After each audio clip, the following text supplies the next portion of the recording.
Oh, greetings, everybody. It's Sunday night, and man, I woke up this morning. I was gonna go to the grocery store, get in my car, and dead battery. So I had to get a new battery. It was 250 bucks. I was telling my buddy Garth and Gary, I'm glad I didn't order anything from that Severin Black Friday sale they had. Yeah, just, man, you gotta, well, I got some letters, so this is from TZ. What's up, TZ? 11/18/23, Sergeant Artie. Okay, I watched Death Wish 2 yesterday afternoon. I recognized Lawrence Fishburne and saw him listed as Lawrence Fishburne III in the ending credits. I didn't know he was Lawrence Fishburne III. I thought he was Lawrence Fishburne the Turd. He'll always be Cowboy Curtis from Pee Wee's Playhouse to me. Oh man. I'm finishing Strike Commando now. It's cheese-tastic. Oh shit, cockfight in the Philippines, Russian dentist jokes. This movie's got it all. Yeah, Strike Commando is great. I put Cube on last night, but I was pretty wasted, so I forgot how it ended. I'll have to revisit it sober. I was also too drunk for subtitles, so I'll have to check out Sillip later as well. I'm finishing off the rest of my bottle of Buddy's American Vodka now and viewing The Corpse Grinders. I'm a big Ted V. Mickles fan, even though I've only seen a handful of his films. Worm Eaters, Girl with Gold Boots, Blood Orgy of the She-Devils, and The Doll Squad, filmed for $265.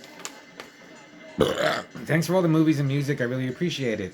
And quality stuff to boot. My buddy Truman from Georgia that sent me all those DVD-Rs, mostly mails DVDs he gets in bulk from thrift stores that sell by the pound and often suck. Like today, I got Elf and Starsky and Hutch, the Ben Stiller and Owen Wilson flick. Every once in a while, he'll send a DVD-R with something worthwhile on it. Well, I played the DVD-R with Night of the Living Dead, and I was expecting a black and white original, but I've never seen the remake before. But a big box of CDs and DVDs was perfect for a weekend and a liter of booze. Okay, I'm going to listen to some of the CDs now. Until next time, TZ. Yeah, I sent TZ a box of stuff, and I was telling them, like, you know, I've done it too. I've sent people like crap, but now something like I didn't like. I don't expect if it's really bad. Like I had this movie Abominable. No, is it? I think it's called Abominable. Not the like the 2006 to 2007 or 2007 Bigfoot movie called Abominable. That one's awesome. But there's another one and got it from like Dollar Tree, and it's just I'm just gonna throw it away. But if you get something from me now, like it's gonna be good. I promise.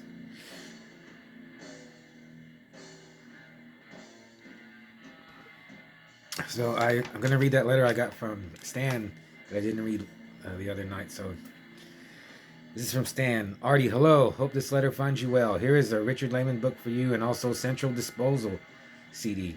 I got 2 copies of it, so one is yours. I wasn't sure what to think from the cover, but it turned out to be really good thrash metal, and I thought of you right away. Hope you enjoy it.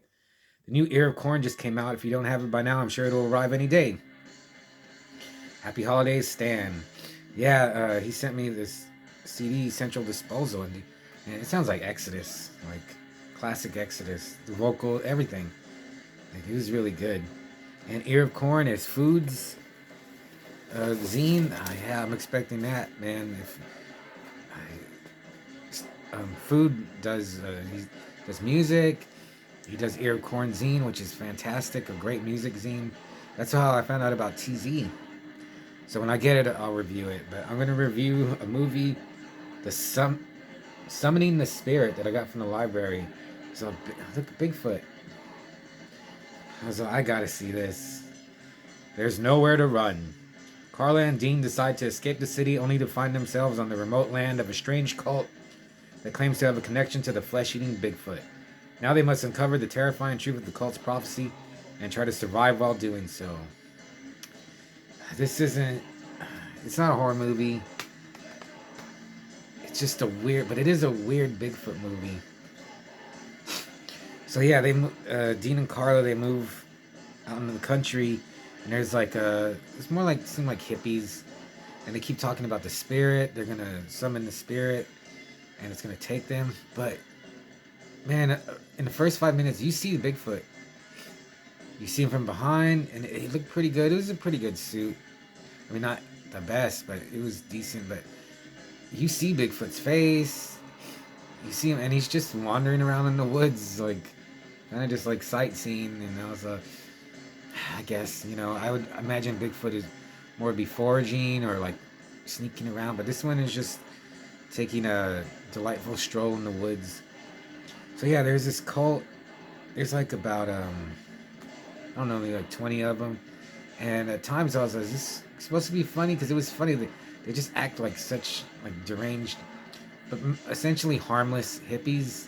They're like dancing in the woods, and they pretend to act like animals, and they're like sniffing around the couple, Carla and Dean.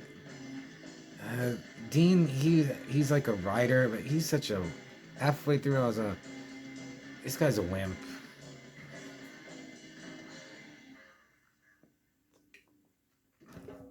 And the cult leader is a wimp. They're just not, I don't know. They're just kind of. They're not badasses, or I mean, they're not supposed to be, but they're just. I think I was thinking like just wishy washy. They're just like, I don't know. I didn't like them. And then yeah, this movie's only an hour and like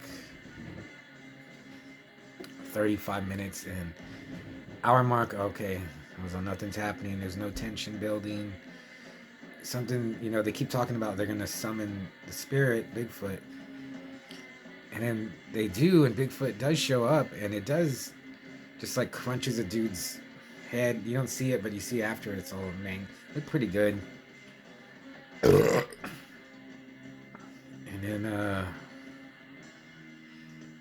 did it end? I can't even. It just ended, and like the couple was safe. There was one girl though. There is a girl in the cult. I can't remember her name, but she reminded me of an old coworker that I worked with. She's really pretty, and this girl reminded me of her, so I liked her. And she takes over the cult. I do remember that. I think Dean and Carla just drift away, and this girl has taken over, and she's like the nicer. I don't think she's gonna be feeding people to Bigfoot. Bigfoot really doesn't do much. She kills a couple of them. Oh, you see. Oh yeah, it ends. There's I assume it's a male Bigfoot, but at the end, I do remember you just see Bigfoot and a little foot, and I was thinking they got a midget to be in this Bigfoot costume, and I was like, what was he thinking? He's like, okay, I'll just stand here and hold hands with this Bigfoot and stare off over a lake. So that was cool, but yeah, it's kind of lackluster. It's not horror at all. There's one kill where he smashes a girl, like she's infiltrating the hippies, because they did kill some people that are trying to set fire to the forest, and then she's running away, and Bigfoot just comes and he slams her head into a tree. There's some blood, but nothing. I thought maybe that's probably what it would really look like, but yeah, I want to see her eyes pop out and her brain fall out of her skull, something. But yeah. So summoning the spirit, oh man. For a Bigfoot movie, it was interesting because I've never seen a Bigfoot movie where they portray Bigfoot is just really. He seemed to like pick and choose. Like he could tell who was bad, who needed to be killed. Something different. Then it doesn't look like that. The Bigfoot does not look like that. It more looks kind of like the Bigfoot from Night of the Demon, kind of. If you've seen that, now that's a Bigfoot movie you should see. But Summoning the Demon, I would give it 2.5. Man's Hands of Fate. It's just kind of piddles along, and just Bigfoot was the best thing about it. And if you're just a crazy Bigfoot head like me, you kind of have to see it. Yeah, not many great Bigfoot movies. I don't remember if I reviewed Abominable. Maybe I should if I haven't. That is just a great movie. But I got it from the library. I found the Meg too. I returned the case and I didn't return the damn disc. I didn't put the disc in the case. So Sunday night, I'm working on the zine. I gotta go back to work tomorrow, but at least I have a battery now. That really bummed me out. I was like, man, I can't. I don't even like driving, but I was like, now I can't. I don't even have the option, so that sucked. But somebody in the spirit. I watched. I'm getting ahead on movies. I have another movie that I'll review. Hopefully, if I don't get distracted, I'll do it tomorrow. So I'll see ya.